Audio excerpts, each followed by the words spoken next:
अगली मौत किसकी। संजीव अपने दोस्तों राघव और प्रतीक के साथ बियर बार में बैठकर बियर पी रहा था। संजीव आज बहुत खुश लग रहा था। अरे यार, आज की पार्टी में तो मजा आ गया। तुम दोनों दोस्तों के साथ तो मेरी जिंदगी इतनी अच्छी है कि क्या बताऊं कितनी अच्छी है। अरे भाई, अब दोस्ती की है तो जीना मरना सब साथ में। हाँ अरे अरे यार सुनो, जल्दी से एक बियर और ऑर्डर करते हैं ना, एक आखिरी, और उसके बाद ये जश्न यहीं खत्म हो जाएगा। अरे हाँ हाँ, क्यों नहीं। वेटर, जल्दी से 2 बियर की बोतल लेकर आओ। आज मेरे दोस्तों को जश्न मनाना है, क्यों? इतने में वहां पर एक बहुत सुंदर लड़की छोटे छोटे कपड़े पहनकर हाथ में बियर की बोतल लेकर उसके पास आती है। ये लीजिए, आपने बियर ऑर्डर की थी ना, मैं लेकर आ गई।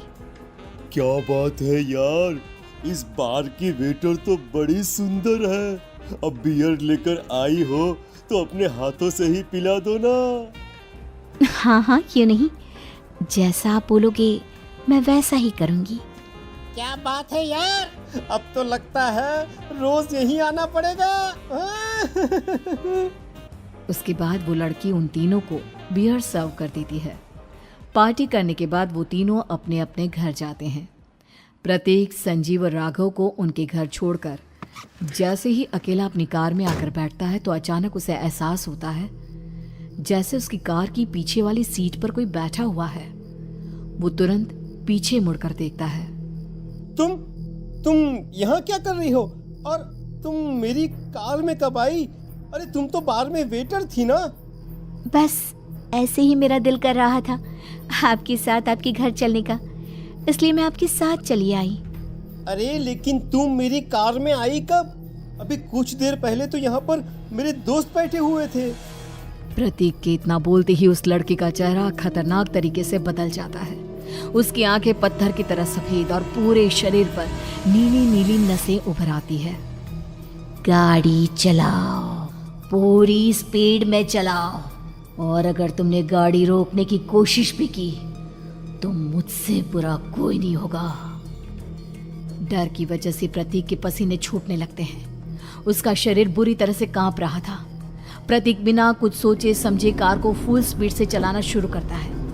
चलते चलते वो शहर से दूर एक पहाड़ी पर पहुंच जाता है और सामने अब सिर्फ पहाड़ी का किनारा दिख रहा है, जिसे देख प्रतीक घबराकर अचानक से कार को ब्रेक लगाता है।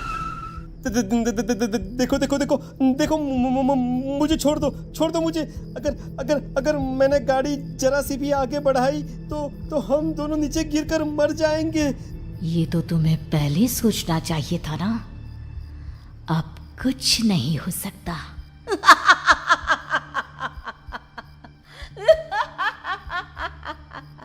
छोड़ दो मुझे। नहीं प्लीज मुझे छोड़ दो। प्लीज मुझे जाने दो। छोड़ दो मुझे। गाड़ी आगे बढ़ाओ।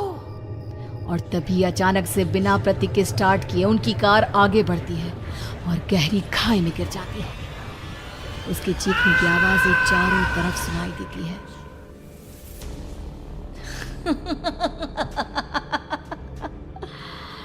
तुझे मारकर मेरे कलेजे में जल रही आग को थोड़ी शांति तो मिल गई, लेकिन अभी ये कहानी खत्म नहीं हुई। और फिर अगले दिन राघव और संजीव को पता चलता है कि प्रतीक की पहाड़ी से नीचे गिरकर मौत हो गई। अरे कल रात की तो बात है यार, हम सब बैठकर पार्टी कर रहे थे, लेकिन मेरी एक बात समझ में नहीं आ रही। राघव शहर से इतना बाहर उस पहाड़ी पर इतनी रात को क्या करने गया था? अरे यार, वही सोचकर तो मैं भी परेशान हूँ। हम दोनों को छोड़ने के बाद तो वो सीधा अपने घर जाने वाला था, और वो आत्महत्या क्यों करेगा भाई? कल रात तक वो कितना खुश था, हमारे साथ सेलिब्रेट कर रहा था। हाँ, लेकिन पुलिस ने तो यही कहा है कि प्रतीक ने अपनी कार को जानबूझकर पहाड़ी से नीचे गिरा दिया और आत्महत्या कर ली। अरे यार संजीव, मेरी तो कुछ भी समझ में नहीं आ रहा है। चल ठीक है, अब मैं अपने घर जाता हूँ। Okay bye. राघव अपने घर में अकेला था। दोपहर का वक्त था। तभी दरवाजे की घंटी बजी। कौन है? अरे 1 मिनट रुको, अभी आता हूँ। राघव ने जैसे ही दरवाजा खोला उसने देखा कि सामने एक बहुत खूबसूरत लड़की खड़ी हुई है। कौन है आप और यहाँ किससे मिलने आई हैं? देखिए ना, बाहर बारिश शुरू हो गई थी, मेरी गाड़ी खराब हो गई है। आपका घर नजर आया तो सोचा कुछ हेल्प ले लेती हूँ। क्यों नहीं, आइए ना, आइए आइए। मेरे कपड़े पूरे भीग चुके हैं, क्या आपके पास टॉवल मिलेगा प्लीज? राघव अपने बाथरूम से एक टॉवल लाकर उस लड़की को देता है। थैंक यू सो मच, अब मैं चलती हूँ। अरे इतनी क्या जल्दी है? आप चाहे तो बारिश रुकने तक यहाँ पर रुक सकती हैं। हाँ। लड़की ने पलटकर राघव की तरफ देखा। नहीं, मुझे जाना होगा, मेरा काम बाकी है। और वो वहां से चली गई। उस लड़की के जाने के बाद राघव अपने बाथरूम में नहाने के लिए गया और जैसे ही उसने बाथरूम में देखा तो उसका टॉवल वहीं पर लटका हुआ था। उसने टॉवल हाथ में लिया तो देखा कि उसका पूरा टॉवल खून के धब्बों से सना हुआ है। अरे अरे ये क्या? ये टॉवेल तो मैंने उस लड़की को दे दिया था। ये वापस मेरे बाथरूम में कैसे आ गया? और इस पर ये खून के धब्बे कहां से आ गए? राघव ने आईने में देखा तो उसकी गर्दन पर एक बड़ा सा चाकू का कट लगा हुआ था जिससे खून बह रहा था, जिसे देख राघव के होश उड़ गए। हाँ, अरे ये क्या? मेरी गर्दन इतनी ज्यादा कटी हुई है और मुझे दर्द भी नहीं हो रहा है। ये क्या हो रहा है मेरे साथ? राघव घबराकर बाथरूम से बाहर आया और अपना मोबाइल उठाकर उसने संजीव को फोन लगाया। संजीव जल्दी से मेरे पास आ जाओ।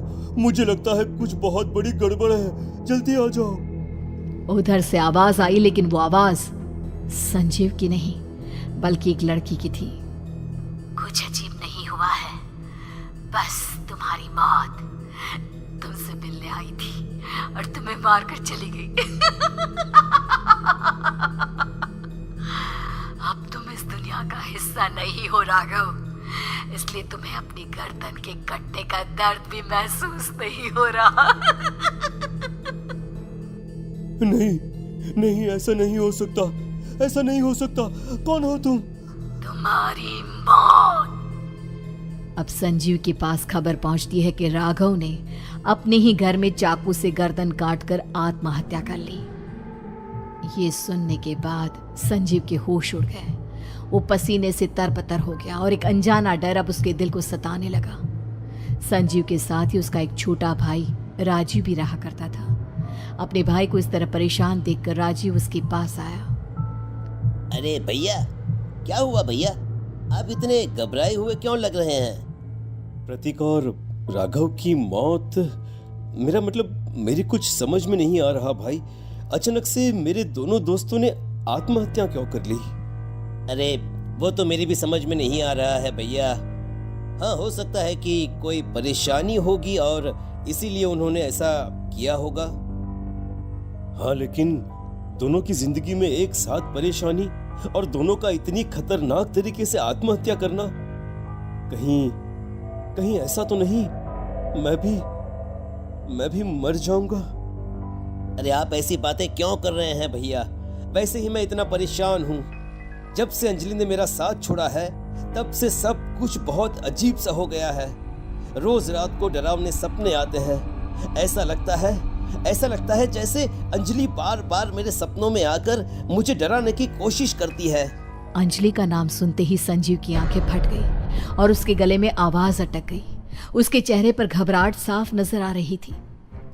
कौन थी वो लड़की जिसने प्रतीक और राघव को आत्महत्या की आड़ में मौत के घाट उतार दिया? और कौन थी अंजलि जो बार बार राजीव के सपनों में आकर उसे डरा रही थी? अंजलि का नाम सुनकर संजीव इतना घबरा क्यों गया? इन सवालों के जवाब जानने के लिए देखिए इस खतरनाक कहानी का अगला भाग।